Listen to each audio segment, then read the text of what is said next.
കുവൈത്തിൽ അനധികൃത താമസക്കാർക്ക് പിഴ അടച്ച് രാജ്യം വിടാൻ അവസരം.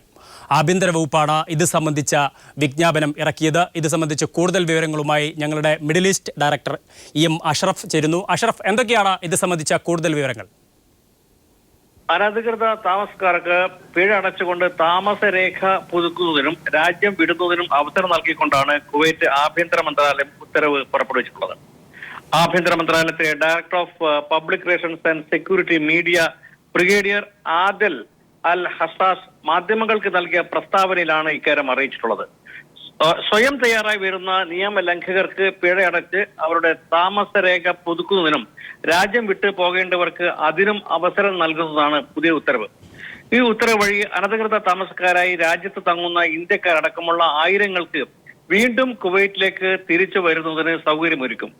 നേരത്തെ ഇത്തരം കേസുകളിൽ പിടിക്കപ്പെട്ട് തിരിച്ചയക്കപ്പെടുന്നവർക്ക് പിന്നീട് തിരിച്ചു വരാൻ കഴിയുമായിരുന്നില്ല. എന്നാൽ കഴിഞ്ഞ ആഴ്ചകളിൽ രാജ്യവ്യാപകമായി നടന്ന പരിശോധനയിൽ പിടിയിലായ നിയമലംഘകരെ പൂർണ്ണമായ പിഴ അടച്ച് മാത്രമേ നാടുകടത്തുകയുള്ളൂ എന്ന് അദ്ദേഹം അറിയിച്ചിട്ടുണ്ട്.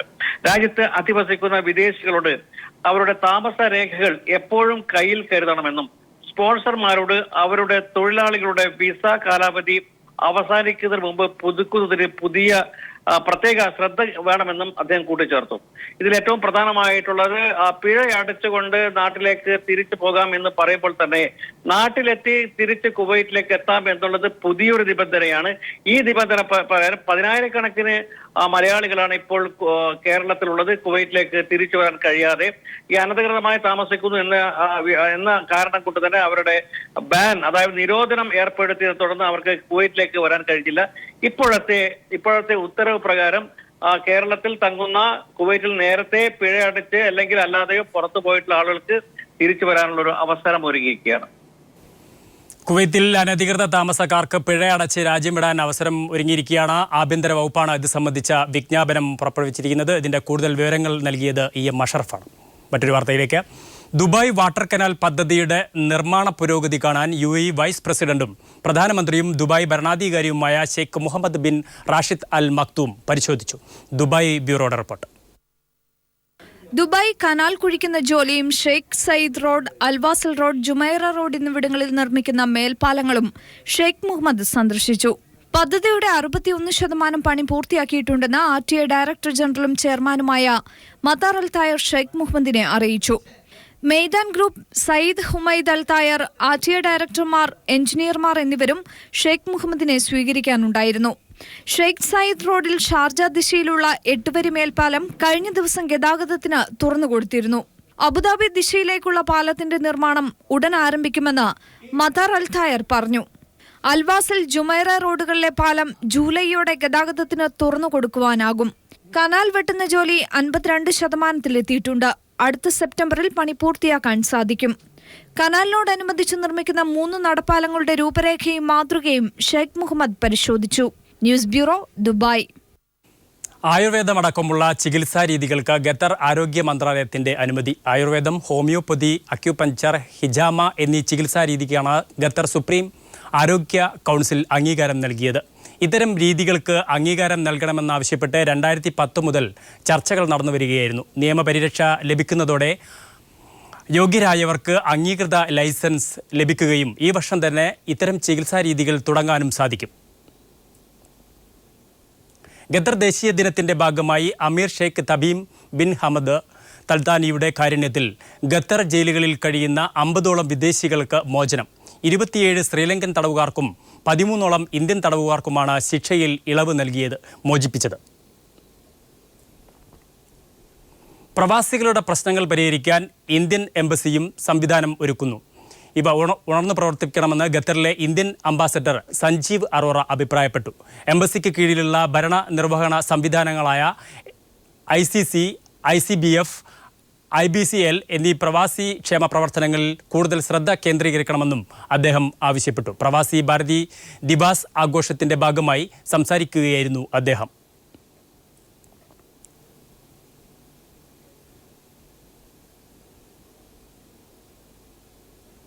വോയിസ് ഓഫ് കേരള റേഡിയോ ഖത്തറിന്റെ ഇന്ത്യൻ സ്കൂൾ വിദ്യാർത്ഥികൾക്കായി സംഘടിപ്പിച്ച യൂത്ത് ഫെസ്റ്റിവൽ ശ്രദ്ധേയമായി. കലാമത്സരങ്ങളിൽ 100 കണക്കിന് വിദ്യാർത്ഥികൾ പങ്കെടുത്തു. MES ഇന്ത്യൻ സ്കൂളിൽ നടന്ന പരിപാടികളിൽ voice ECO register manager കോർഡിനേറ്ററായിരുന്നു.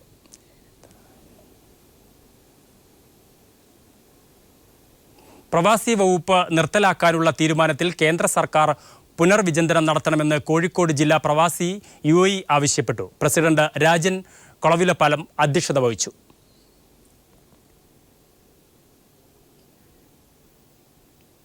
Indian പ്രവാസി സമൂഹം മാതൃരാജ്യത്തോട് ചെയ്യുന്ന സേവനം വിലമതിക്കാനാവാത്തതാണെന്ന് റിയാദ് ഇന്ത്യൻ എംബസി ചാർജ് ഉള്ള DO അഫേഴ്സ് ഹേമന്ത് കോട്ടവാർ അഭിപ്രായപ്പെട്ടു. ഇന്ത്യൻ എംബസി സംഘടിപ്പിച്ച പ്രവാസി ഭാരതീയ ദിവാസ് ആഘോഷ പരിപാടിയിൽ സംസാരിക്കുകയായിരുന്നു അദ്ദേഹം. ഇന്ത്യയുടെ സാംസ്കാരിക പൈതൃകം ആഗോള സമൂഹത്തിന് പരിചയപ്പെടുത്തുന്നത് പ്രവാസി സമൂഹമാണെന്ന് Indian embassy charge d'affaires Hemant Kotalwar പറഞ്ഞു.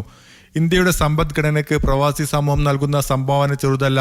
എല്ലാ ലോകരാഷ്ട്രങ്ങളിലും ഇന്ത്യക്കാരുടെ സാന്നിധ്യമുണ്ട്. സൗദി അറേബ്യയിൽ മാത്രം 30 ലക്ഷം പ്രവാസികളാണ് ഉള്ളത്. അതുകൊണ്ട് തന്നെ രാഷ്ട്രം പ്രവാസികളുടെ ഉന്നമനത്തിനും കടപ്പെട്ടിരിക്കുന്നുവെന്നും അദ്ദേഹം പറഞ്ഞു. 15ാമത് പ്രവാസി ഭാരത് ദിവസ് ആദ്യമായാണ് എംബസിയുടെ നേതൃത്വത്തിൽ സൗദി അറേബ്യയിൽ സംഘടിപ്പിക്കുന്നത്. പ്രമുഖർ പങ്കെടുത്ത പാനൽ ഡിസ്കഷനും നടന്നു. ദേശീയ പുരോഗതിയിൽ പ്രവാസി സമൂഹത്തിന്റെ സംഭാവന, സമഗ്ര ആരോഗ്യ പരിരക്ഷ ലഭിക്കുന്നതിന് ഇന്ത്യൻ ചികിത്സാ രീതികൾ തുടങ്ങിയ വിഷയങ്ങളിൽ നടന്ന ചർച്ചയിൽ Saudi Gazette executive editor Ram Narayan Iyer മോഡറേറ്ററായിരുന്നു. മലയാളികളെ പ്രതിനിധീകരിച്ച് നോർക്ക കൺസൾട്ടന്റ് ഷിഹാബ് കൊട്ടുകാടും NRK ഫോറം ചെയർമാൻ ബാലചന്ദ്രൻ നായരും ചർച്ചയിൽ പങ്കെടുത്തു. ദമാം ഇന്റർനാഷണൽ ഇന്ത്യൻ സ്കൂൾ വിദ്യാർത്ഥികൾ അവതരിപ്പിച്ച കലാപരിപാടികളും അരങ്ങേറി. കലാപ്രതിഭകൾക്ക് സീമ കോട്ടൽവാർ പുരസ്കാരം സമ്മാനിച്ചു. പരിപാടികൾക്ക് culture and information second secretary Ifzul Rahman നേതൃത്വം നൽകി. Gafoor Mavoor, Kairali news, Riyadh. Saudi മേഖലാ രാജ്യങ്ങളുടെ ആഭ്യന്തര കാര്യങ്ങളിൽ ഇറാൻ നടത്തുന്ന ഇടപെടലുകൾ ചെറുക്കാൻ ഗൾഫ് വിദേശകാര്യമന്ത്രിമാർ ധാരണയിൽ എത്തിയതായി GCC secretary general Abdul Latif Al Zayani പറഞ്ഞു. GCC രാജ്യങ്ങൾ സൗദിക്കൊപ്പമാണെന്നും സൗദി നീതിന്യായ വ്യവസ്ഥ നിഷ്പക്ഷമാണെന്നും അദ്ദേഹം പറഞ്ഞു. നയത്തിൽ മാറ്റം വരുത്തിയില്ലെങ്കിൽ ഇറാനെതിരെ കൂടുതൽ നടപടികൾ സ്വീകരിക്കുന്ന കാര്യം സൗദി അറേബ്യ പരിശോധിക്കുമെന്നും വിദേശമന്ത്രി ആദിൽ അൽ ജുബൈർ പറഞ്ഞു. ഇറാന്റെ നിഷേധാത്മകമായ നയങ്ങളാണ് സൗദി അറേബ്യക്കും ഇറാനുമിടയിൽ ബന്ധം വഷളാക്കിയത്. സൗദി അറേബ്യക്കെതിരായ ഭീകരതയ്ക്ക് ഇറാൻ പിന്തുണ നൽകുന്നു. ഭീകരർക്ക് ഇറാൻ അഭയം നൽകുന്നു. ശത്രുപരമായ മുഴുവൻ നടപടികളും സ്വീകരിക്കുന്നത് ഇറാനാണ്. ഇറാനെ കുറ്റപ്പെടുത്തുന്ന പ്രമേയം UN രക്ഷാസമിതിയിൽ പാസാക്കുന്നതിൽ സൗദി അറേബ്യ വിജയിച്ചിട്ടുണ്ട്. ഇറാൻ വിവേകത്തോടെ തന്നെ പെരുമാറുക തന്നെ വേണം. സിറിയയിലും യമനിലും തീർത്തും നിഷേധാത്മകമായ നിലപാടാണ് ഇറാൻ സ്വീകരിച്ചത്. പ്രസിഡന്റ് ബഷാർ അൽ അസാദിനെ പിന്തുണക്കുന്നതിന് റവല്യൂഷണറി ഗാർഡിനെ ഇറാൻ സിറിയയിലേക്ക് അയച്ചു. യമനിലെ ഹൂത്തി മിലീഷ്യകൾക്ക് പിന്തുണ നൽകി. യമനിലെ നിയമാനുസൃത ഭരണകൂടത്തിന് പിന്തുണ നൽകുന്നതിന് സൗദി അറേബ്യ പ്രതിജ്ഞാബദ്ധമാണ്. മേഖലാ രാജ്യങ്ങളുടെ ആഭ്യന്തര കാര്യങ്ങളിൽ ഇറാൻ നടത്തുന്ന ഇടപെടലുകൾ ചെറുക്കുന്നതിന് ഗൾഫ് വിദേശമന്ത്രിമാർ ധാരണയിലെത്തിയതായി GCC secretary general Abdul Latif Al Zayani പറഞ്ഞു. സൗദിയിലെ നീതിന്യായ സംവിധാനങ്ങളുടെ നിഷ്പക്ഷതയെ ഗൾഫ് സഹകരണ കൗൺസിൽ പ്രശംസിക്കുന്നതായും സെക്രട്ടറി ജനറൽ പറഞ്ഞു. തെഹ്റാനിലെ സൗദി എംബസിക്കും മഷ്ഹദിലെ കോൺസുലേറ്റിനും നേരെ ഉണ്ടായ ആക്രമണങ്ങളുടെ പ്രത്യാഘാതങ്ങളെക്കുറിച്ച് വിശകലനം ചെയ്യാൻ ഗൾഫ് വിദേശമന്ത്രിമാർ റിയാദിൽ യോഗം ചേർന്നു. സൗദി എംബസി ആക്രമണത്തെ ഗൾഫ് സഹകരണ കൗൺസിൽ ശക്തിയായി അപലപിച്ചു. Gafoor Mavoor, Kairali news, Riyadh. സൗദിയിൽ സേവന നിലവാരം മെച്ചപ്പെടുത്തുന്നതിന്റെ ഭാഗമായി ജിദ്ദ റെസ്റ്റോറൻറ്റുകളിൽ 5 വിഭാഗങ്ങളായി തരംതിരിക്കാൻ പദ്ധതി. ജിദ്ദ ചേംബർ ഓഫ് കൊമേഴ്സിലെ ഹോസ്പിറ്റാലിറ്റി കമ്മിറ്റിയാണ് ഇക്കാര്യം അറിയിച്ചത്. സേവന നിലവാരം മെച്ചപ്പെടുത്തുന്നതിന്റെ ഭാഗമായി ജിദ്ദ റെസ്റ്റോറന്റുകളെ 5 വിഭാഗങ്ങളായി തരംതിരിക്കാൻ പദ്ധതി. ജിദ്ദ ചേംബർ ഓഫ് കൊമേഴ്സിലെ ഹോസ്പിറ്റാലിറ്റി കമ്മിറ്റിയാണ് ഇക്കാര്യം അറിയിച്ചത്. തൊഴിൽ മന്ത്രാലയവുമായി ഏകോപിച്ച് 3 മാസത്തിനുള്ളിൽ റെസ്റ്റോറന്റുകളെ തരംതിരിക്കാനാണ് പദ്ധതി. റെസ്റ്റോറന്റ് മേഖലയിൽ സൗദികൾക്ക് തൊഴിലവസരങ്ങൾ ലഭ്യമാക്കുന്നതിന് അനുയോജ്യമായ സ്ഥാപനങ്ങളെ കണ്ടെത്താൻ ഇതുവഴി സാധിക്കുമെന്നും ഹോസ്പിറ്റാലിറ്റി പ്രസിഡന്റ് ആദിൽ മക്കി പറഞ്ഞു. ഈ മേഖലയിൽ സൗദിവൽക്കരണം വർദ്ധിപ്പിക്കാനും കഴിയും. ഫാസ്റ്റ് ഫുഡ് റെസ്റ്റോറന്റുകൾ, മുന്തിയ റെസ്റ്റോറന്റുകൾ, നാടൻ ഭക്ഷണ റെസ്റ്റോറന്റുകൾ, കോഫി ഷോപ്പുകൾ, മുന്തിയ റെസ്റ്റോറന്റുകൾ, ഫാസ്റ്റ് ഫുഡ് റെസ്റ്റോറന്റുകൾക്കും ഇടയിലുള്ള റെസ്റ്റോറന്റുകൾ എന്നിങ്ങനെ റെസ്റ്റോറന്റുകളെ 5ആയി തരംതിരിക്കാനാണ് ശ്രമം. ഫാസ്റ്റ് ഫുഡ് റെസ്റ്റോറന്റുകൾക്കും കോഫി ഷോപ്പുകൾക്കും 60% വരെ സൗദിവൽക്കരണം നടപ്പാക്കാൻ സാധിക്കും. തൊഴിൽ മന്ത്രാലയവുമായി ഏകോപനം നടത്തി ഓരോ റെസ്റ്റോറന്റുകൾക്കും അനുയോജ്യമായ സൗദിവൽക്കരണ അനുപാതം നിശ്ചയിക്കുമെന്നും ആദിൽ മക്കി പറഞ്ഞു. സൗദികൾ ഫാസ്റ്റ് ഫുഡ് റെസ്റ്റോറന്റുകളിലെ ജോലികൾ ഇഷ്ടപ്പെടുന്നവരാണെന്ന് പ്രമുഖ fast food restaurant company manager പറഞ്ഞു. ഫാസ്റ്റ് ഫുഡ് റെസ്റ്റോറന്റുകളിലെ ജോലിക്ക് വലിയ പരിചയ സമ്പത്ത് ആവശ്യമില്ല. ഇത്തരം സ്ഥാപനങ്ങളിലെ ജോലി എളുപ്പത്തിൽ നിർവഹിക്കാനാകും. Gafoor Mavoor, Kairali news, Riyadh. Riyadh villas cup 8ാമത് കേളി ഫുട്ബോൾ ടൂർണമെന്റിനോടനുബന്ധിച്ച് കേളി നടത്തിയ സമ്മാന പദ്ധതിയിലെ വിജയികൾക്കുള്ള സമ്മാനങ്ങൾ വിതരണം ചെയ്തു. മെഗാ സമ്മാനമായ ഹോണ്ടോ ആക്റ്റീവ സ്കൂട്ടറുകളുടെ താക്കോൽദാനം Riyadh villas managing director Sooraj Panayil നിർവഹിച്ചു. CPIM ജില്ലാ കമ്മിറ്റി അംഗം പ്രകാശൻ മാസ്റ്റർ, കേളി മുഖ്യ രക്ഷാധികാരി കമ്മിറ്റി അംഗങ്ങളായ KPM സാദിഖ്, സദാനന്ദൻ ഹരിപ്പാട് തുടങ്ങിയവർ സംബന്ധിച്ചു. കുവൈറ്റിലെ മാവേലിക്കര അസോസിയേഷൻ 2016 വർഷത്തോടുള്ള കലണ്ടർ പ്രകാശനം ചെയ്തു. പ്രസിഡന്റ് ബിനോയ് ചന്ദ്രൻ രക്ഷാധികാരിയായി ഉല്ലാസ് കുമാറിന് നൽകി നിർവഹിച്ചു. ഷംസു താമരക്കുളം, ഉമ്മൻ ചെറിയാൻ എന്നിവർ സംസാരിച്ചു. പ്രവാസികാര്യ മന്ത്രാലയം അടച്ചുപൂട്ടാനുള്ള കേന്ദ്ര സർക്കാർ തീരുമാനം പുനഃപരിശോധിക്കണമെന്ന് യൂത്ത് ഇന്ത്യ കുവൈത്ത് പ്രസ്താവനയിൽ ആവശ്യപ്പെട്ടു. തലതിരിഞ്ഞ കേന്ദ്ര സർക്കാർ നയങ്ങൾക്കെതിരെ പ്രതിഷേധിക്കണമെന്നും യൂത്ത് ഇന്ത്യ ആവശ്യപ്പെട്ടു. കുവൈറ്റിൽ ഹൃദയാഘാതത്തെ തുടർന്ന് മലയാളി നിര്യാതനായി. പാലക്കാട് തടികശ്ശേരി കോങ്ങോട് സ്വദേശി ബാലസുബ്രഹ്മണ്യമാണ് മരിച്ചത്. കുവൈത്ത് സിറ്റിയിലെ ഹവായി ഹോട്ടലിൽ ജോലി ചെയ്തു വരികയായിരുന്നു. മൃതദേഹം നാട്ടിൽ കൊണ്ടുപോകുന്നതിനുള്ള നടപടിക്രമങ്ങൾ നടന്നുവരുന്നു. കേരള വികസനത്തിന് ദിശാബോധം നൽകി 4ാമത് അന്താരാഷ്ട്ര പഠന കോൺഗ്രസ് തിരുവനന്തപുരത്ത് സമാപിച്ചു. വർഗീയതയും ഉദാരവൽക്കരണ നയങ്ങളും കേന്ദ്ര സർക്കാരിന്റെ മുഖമുദ്രയാണെന്ന് സമാപന സമ്മേളനം ഉദ്ഘാടനം ചെയ്ത് CPIM പോളിറ്റ് ബ്യൂറോ അംഗം പ്രകാശ് കാരാട്ട് പറഞ്ഞു. രാജ്യത്തെ വർദ്ധിച്ചുവരുന്ന സാമൂഹിക സാമ്പത്തിക അസന്തുലിതാവസ്ഥ ഇല്ലാതാക്കാൻ ശക്തമായ നടപടികൾ വേണമെന്നും അദ്ദേഹം പറഞ്ഞു. സംസ്ഥാനത്ത് അഴിമതി ഇല്ലാതാക്കാൻ ഭരണ പരിഷ്കാര നടപടികൾ അനിവാര്യമാണെന്ന് അധ്യക്ഷനായിരുന്ന സംസ്ഥാന സെക്രട്ടറി കോടിയേരി ബാലകൃഷ്ണൻ പറഞ്ഞു.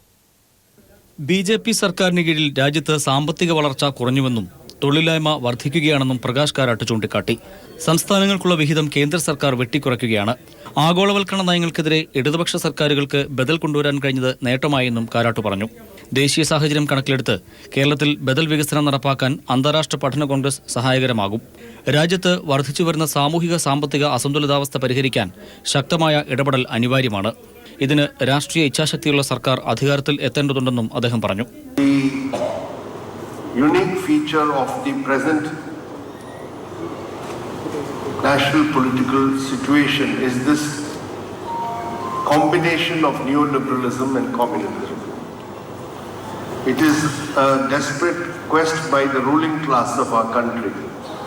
സംസ്ഥാനത്ത് മുമ്പെങ്ങുമില്ലാത്ത വിധം അഴിമതി വർദ്ധിക്കുകയാണെന്ന് CPIM സംസ്ഥാന സെക്രട്ടറി കോടിയേരി ബാലകൃഷ്ണൻ പറഞ്ഞു. അഴിമതി ഇല്ലാതാക്കാൻ ഭരണപരിഷ്കരണ നടപടികൾ അനിവാര്യമാണ്. UDF സർക്കാരിന് കീഴിൽ രാജ്യത്തെ മതനിരപേക്ഷത നഷ്ടമായി. മതശക്തികൾ ഭരണം നിയന്ത്രിക്കുന്ന സാഹചര്യം ഒഴിവാക്കപ്പെടണം. ഇതിനായി ശക്തമായ ഇടതുപക്ഷ സർക്കാർ അധികാരത്തിലെത്തേണ്ടതുണ്ടെന്നും കോടിയേരി ചൂണ്ടിക്കാട്ടി. കേരള വികസനം സാധ്യമാകണമെങ്കിൽ മതനിരപേക്ഷ സമൂഹത്തിൽ അടിത്തറയുടെ നില മാത്രമേ ഇവിടെ വികസനം ഉണ്ടാക്കാൻ കഴിയൂ.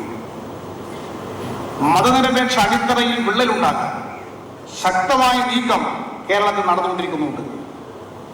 ഇത് കണക്കിലെടുത്തുകൊണ്ട് വേണം ഇവിടെ ബദൽ നയങ്ങൾക്ക് രൂപം കൊടുക്കാൻ. CPIM പോളിറ്റ് ബ്യൂറോ അംഗങ്ങളായ Pinarayi Vijayan, MA baby, NCP നേതാവ് ഉഴവൂർ വിജയൻ, കോൺഗ്രസ് S നേതാവ് കടന്നപ്പള്ളി രാമചന്ദ്രൻ തുടങ്ങിയവർ പങ്കെടുത്തു. News bureau, Thiruvananthapuram. സംസ്ഥാനത്തിന്റെ വികസനത്തിന് 50,000 കോടിയുടെ പൊതുനിക്ഷേപം ലക്ഷ്യമിടണമെന്ന് പഠന കോൺഗ്രസിൽ നിർദ്ദേശം. കേരള ബാങ്ക് ഉൾപ്പെടെ ബജറ്റിന് പുറത്ത് വിഭവ സമാഹരണത്തിനുള്ള സ്ഥാപനങ്ങൾ സൃഷ്ടിക്കണം. ജനകീയാസൂത്രണത്തിന്റെ 2ാം പതിപ്പ് നടപ്പിലാക്കണമെന്നും കൊച്ചി പാലക്കാട് വ്യവസായ ഇടനാഴിയും നിർദ്ദേശത്തിലുണ്ട്.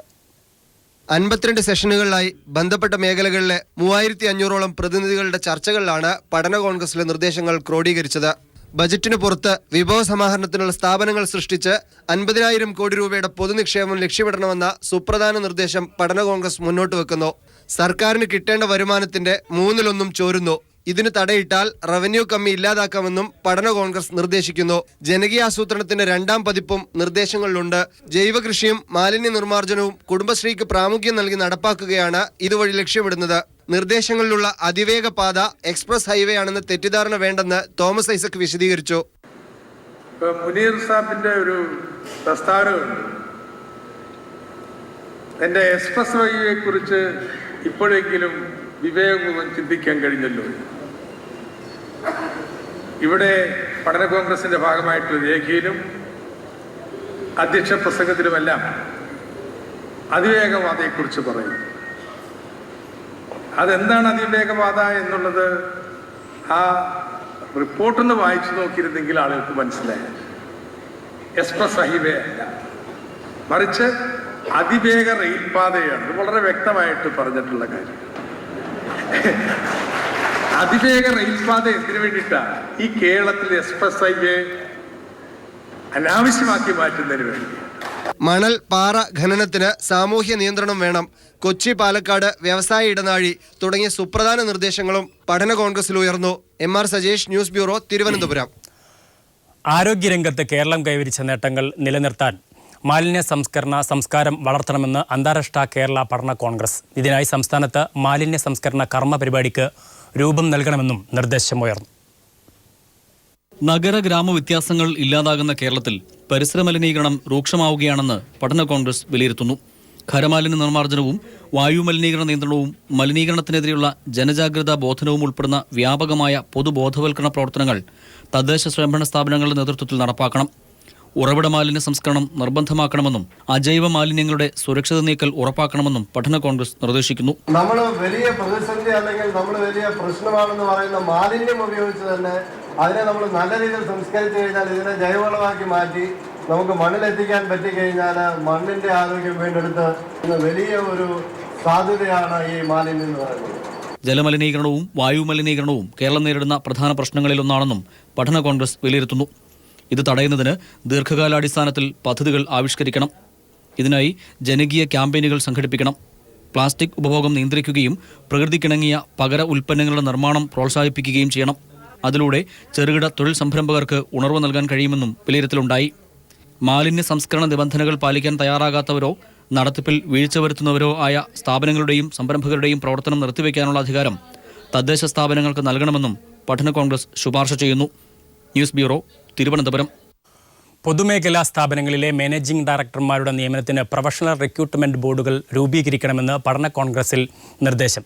സങ്കുചിത രാഷ്ട്രീയ താൽപ്പര്യങ്ങൾക്കനുസരിച്ച് നിലപാടെടുക്കുന്ന ഡയറക്ടർ ബോർഡിന് സ്ഥാപനങ്ങളെ ലാഭകരമാക്കാനാകില്ല. പൊതുമേഖലാ സ്ഥാപനങ്ങളുടെ ഭരണത്തിൽ ജീവനക്കാരുടെ പങ്കാളിത്തം ഉറപ്പുവരുത്തണമെന്നും പഠന കോൺഗ്രസിൽ നിർദ്ദേശമുയർന്നു. 2013-14 48 പൊതുമേഖലാ സ്ഥാപനങ്ങൾ 1279 കോടി രൂപയുടെ നഷ്ടമുണ്ടാക്കിയ സാഹചര്യത്തിലാണ് പുനരുദ്ധാരണ നടപടികൾ ചർച്ച ചെയ്യപ്പെടുന്നത്. ഒട്ടും പ്രൊഫഷണൽ അല്ലാത്ത മാനേജ്മെന്റ് സംവിധാനങ്ങൾ പുനഃസംഘടിപ്പിക്കണമെന്നതാണ് പ്രധാന നിർദ്ദേശം. ഭരണപരമായ കഴിവോ വൈദഗ്ധ്യമോ കണക്കിലെടുക്കാതെ സങ്കുചിത രാഷ്ട്രീയ താൽപ്പര്യങ്ങൾ മുൻനിർത്തി സ്ഥാപനം നയിക്കേണ്ടവരെ തെരഞ്ഞെടുക്കരുതെന്ന് നിർദ്ദേശമുയർന്നു. മാനേജിംഗ് ഡയറക്ടറെ തെരഞ്ഞെടുക്കുന്നതിനും നിയമിക്കുന്നതിനും പ്രൊഫഷണൽ റിക്രൂട്ട്മെന്റ് ബോർഡ് രൂപീകരിക്കണം. ഡയറക്ടർ ബോർഡുകളിൽ പ്രൊഫഷണലുകളെ നിയോഗിക്കണം. 2013 മാർച്ചിൽ അവസാനിച്ച 5 വർഷ കാലയളവിൽ 19 കമ്പനികളിലെ മാനേജിംഗ് ഡയറക്ടർമാരെ 4 മുതൽ 8 തവണ വരെ സ്ഥലം മാറ്റി. 44 കമ്പനികളിൽ 20 എണ്ണത്തിന് കമ്പനി സെക്രട്ടറിമാർ ഉണ്ടായിരുന്നില്ല. 53 കമ്പനികൾ പരിശോധിച്ചപ്പോൾ 9 കമ്പനികൾക്ക് ഓഡിറ്റ് കമ്മിറ്റിയെ ഉണ്ടായിരുന്നില്ല. ഈ സ്ഥിതിവിശേഷം ഗുരുതരമാണെന്നും വിലയിരുത്തലുണ്ടായി. ബോർഡുകളിൽ ജീവനക്കാരുടെ പ്രതിനിധികളെ ഉൾപ്പെടുത്തുന്നത് ഉറപ്പാക്കണമെന്നും പഠന കോൺഗ്രസിൽ നിർദ്ദേശമുയർന്നു. വിവിധ പൊതുമേഖലാ സ്ഥാപനങ്ങളിലെ മാനേജിംഗ് ഡയറക്ടർമാർ, മാനേജ്മെന്റ് വിദഗ്ധർ തുടങ്ങിയവർ പങ്കെടുത്തു. News bureau, Thiruvananthapuram. മൂലധന താൽപ്പര്യങ്ങൾക്കെതിരെ ജനപക്ഷത്ത് നിൽക്കുന്ന മാധ്യമ നയം രൂപീകരിക്കണമെന്ന് അന്താരാഷ്ട്ര കേരള പഠന കോൺഗ്രസിൽ അഭിപ്രായമുയർന്നു. മാധ്യമ സാക്ഷരത പാഠ്യപദ്ധതിയുടെ ഭാഗമാക്കണമെന്നും മാധ്യമ നയത്തെ പറ്റിയുള്ള ചർച്ചയിൽ പങ്കെടുത്തവർ അഭിപ്രായപ്പെട്ടു. പല കാര്യങ്ങളിലും നയമുള്ള സർക്കാരിന് മാധ്യമങ്ങളുടെ കാര്യത്തിൽ ഇതുവരെ ഒരു നയം രൂപീകരിക്കാൻ കഴിയാത്തത് നാണക്കേടാണെന്ന പൊതുവികാരമാണ് മാധ്യമ നയത്തെ പറ്റിയുള്ള ചർച്ച പങ്കുവച്ചത്. ഇന്നും കൊമേഴ്ഷ്യൽ ഷോപ്പ് ആക്ട് അനുസരിച്ചാണ് ദൃശ്യമാധ്യമങ്ങൾ പ്രവർത്തിക്കുന്നത്. എന്നാൽ നയം രൂപീകരിച്ചതുകൊണ്ട് മാത്രം ഇതിന് പരിഹാരമാകുമോ എന്ന ചോദ്യങ്ങളും വേദിയിൽ ഉയർന്നു. സർക്കാർ ഉടമസ്ഥതയിൽ മീഡിയ സിറ്റി ആരംഭിക്കണമെന്നും മാധ്യമ സാക്ഷരത പാഠ്യപദ്ധതിയുടെ ഭാഗമാക്കണമെന്നും അഭിപ്രായങ്ങൾ ഉയർന്നു. ദൃശ്യമാധ്യമങ്ങളുടെ പൂർണ്ണമായ ഉള്ളടക്കം പകർത്തി ഭാവി തലമുറയ്ക്കായി സൂക്ഷിക്കണമെന്ന നിർദ്ദേശങ്ങളും ഉണ്ടായി. അറിയിക്കാനുള്ള മാധ്യമ ഉടമയുടെ സ്വാതന്ത്ര്യത്തിൽ നിന്ന് അറിയാനുള്ള ജനങ്ങളുടെ അവകാശത്തിലേക്ക് മാറുന്നതാവണം വരാൻ പോകുന്ന സർക്കാരിന്റെ മാധ്യമ നയമെന്നും ചർച്ചയിൽ അഭിപ്രായങ്ങൾ ഉയർന്നു. സർവീസ് ടാക്സ് വിഷയത്തിൽ അച്ചടി മാധ്യമങ്ങൾക്ക് ഒരു നയവും ദൃശ്യമാധ്യമങ്ങൾക്ക് മറ്റൊരു നയവുമാണ് ഉള്ളതെന്നും ഇത് മാറേണ്ടതല്ലേ എന്നും ചോദ്യങ്ങൾ ഉയർന്നു.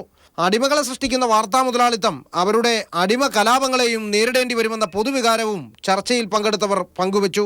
മുതിർന്ന മാധ്യമപ്രവർത്തകൻ ശശികുമാർ അധ്യക്ഷത വഹിച്ച ചടങ്ങിൽ NB ചന്ദ്രശേഖരൻ വിഷയാവതരണവും Prabhavarma, doctor Sebastian Paul, NP Rajendran, C Gouridasan Nair, MG Radhakrishnan, MV Nikesh Kumar, PM Manoj, Veena George എന്നിവരും പങ്കെടുത്തു. മുതിർന്ന മാധ്യമപ്രവർത്തകൻ RS ബാബു മോഡറേറ്ററായിരുന്നു. News bureau, Thiruvananthapuram. BJPയുടെ ഫോട്ടോഷോപ്പ് തട്ടിപ്പ് വീണ്ടും. ഉഗാണ്ടയിലെ നിർദ്ദിഷ്ട കമ്പാല ജിഞ്ച എക്സ്പ്രസ് ഹൈവേയുടെ രൂപരേഖ മോഷ്ടിച്ച് ഇന്ത്യയിലെ പൂർത്തിയായ ഹൈവേ എന്ന പേരിൽ BJP അവതരിപ്പിച്ചു. കഴിഞ്ഞ നവംബർ 20-ന് BJP ഔദ്യോഗിക ട്വിറ്റർ അക്കൗണ്ടിലൂടെ പുറത്തുവിട്ട ചിത്രമാണ് വ്യാജമാണെന്ന് വ്യക്തമായത്. ഇന്ത്യയിലെ നിർമ്മാണം മുടങ്ങിയ ഹൈവേകൾ പുനരുദ്ധരിക്കാനായി 35,000 കോടി രൂപ ചെലവഴിച്ചെന്ന പേരിലാണ് BJP വ്യാജ പ്രചരണം നടത്തിയത്. BJP ഫോർ ഇന്ത്യ എന്ന ഔദ്യോഗിക ട്വിറ്റർ അക്കൗണ്ടിലൂടെ കഴിഞ്ഞ നവംബർ 20-നാണ് പരസ്യം പുറത്തുവിട്ടത്. ഇതിലാണ് ഉഗാണ്ടയിലെ നിർദ്ദിഷ്ട കമ്പാല ജിൻജ എക്സ്പ്രസ് ഹൈവേയുടെ രൂപരേഖ ഉപയോഗിച്ചത്. 2013 ഒക്ടോബർ 23-നാണ് സൺഡേ മോണിറ്റർ അതിന്റെ ഓൺലൈൻ എഡിഷനിലൂടെ രൂപരേഖ പുറത്തുവിട്ടത്. ഈ ചിത്രമാണ് ഇന്ത്യയിലെ റോഡ് എന്ന പേരിൽ BJP ചിത്രീകരിച്ചത്. എന്നാൽ ഇത് ഇന്ത്യയിലെ റോഡല്ല എന്നത് ഒറ്റനോട്ടത്തിൽ തന്നെ മനസ്സിലാകും. കാരണം ഇന്ത്യയിൽ റൈറ്റ് ഹാൻഡ് ഡ്രൈവിംഗ് ആണ് പിന്തുടരുന്നത്. പരസ്യത്തിൽ നൽകിയ റോഡ് ലെഫ്റ്റ് ഹാൻഡ് ഡ്രൈവിംഗിനായി ഉപയോഗിക്കുന്ന പാതയാണ്. പരസ്യ ചിത്രത്തിൽ വാഹനം കടന്നുവരുന്നതും വ്യക്തമാണ്. ഇത് വിദേശ രാജ്യത്തെ ഹൈവേയും വാഹനവുമാണെന്ന് വ്യക്തം. ലെഫ്റ്റ് ഹാൻഡ് ഡ്രൈവിംഗ് ആണ് രാജ്യാന്തര തലത്തിൽ പിന്തുടരുന്ന രീതി. BJP പുറത്തുവിട്ട പരസ്യത്തിലെ ചിത്രം വ്യാജമാണെന്ന് സോഷ്യൽ മീഡിയയിൽ വ്യാപക ആക്ഷേപമുയർന്നു. തുടർന്ന് ഗൂഗിളിൽ നടത്തിയ തിരച്ചിലിൽ ഇത് ഉഗാണ്ടയിലെ എക്സ്പ്രസ് ഹൈവേ ആണെന്ന് വ്യക്തമായി. 2013 ഉഗാണ്ട നിർമ്മിക്കാൻ പദ്ധതിയിട്ട കമ്പാല ജിൻജ എക്സ്പ്രസ് ഹൈവേയുടെ രൂപരേഖയാണിത്. 2015 പൂർത്തീകരിക്കാൻ തീരുമാനിച്ച നിർദ്ദിഷ്ട ഹൈവേയുടെ ചിത്രം 2013 ഒക്ടോബർ 23-ന് ഉഗാണ്ടയിലെ ദിനപത്രമായ സൺഡേ മോണിറ്ററിന്റെ ഓൺലൈൻ എഡിഷനാണ് പുറത്തുവിട്ടത്. ഉഗാണ്ട നാഷണൽ റോഡ്സ് അതോറിറ്റിയാണ് റോഡ് നിർമ്മിക്കാൻ പദ്ധതി തയ്യാറാക്കിയത്. ഫോട്ടോഷോപ്പ് തട്ടിപ്പ് നേരത്തെയും BJPക്ക് വൻ നാണക്കേടുണ്ടാക്കിയിരുന്നു. ഗുജറാത്ത് വികസനത്തിന്റെ പേരിൽ പ്രചരിപ്പിച്ച ചിത്രങ്ങളെല്ലാം ഫോട്ടോഷോപ്പ് സാങ്കേതിക വിദ്യയിലൂടെ വ്യാജമായി എഡിറ്റ് ചെയ്ത് ചേർത്തതാണെന്ന് വ്യക്തമായി. തമിഴ്നാട്ടിലെ പ്രളയകാലത്ത് മോദി വിമാനത്തിൽ സഞ്ചരിച്ച് പ്രളയപ്രദേശങ്ങൾ കാണുന്ന എഡിറ്റ് ചെയ്ത വ്യാജ ചിത്രവും വൻ വിവാദത്തിന് വഴിവെച്ചു. Shyam Devaraj, web desk.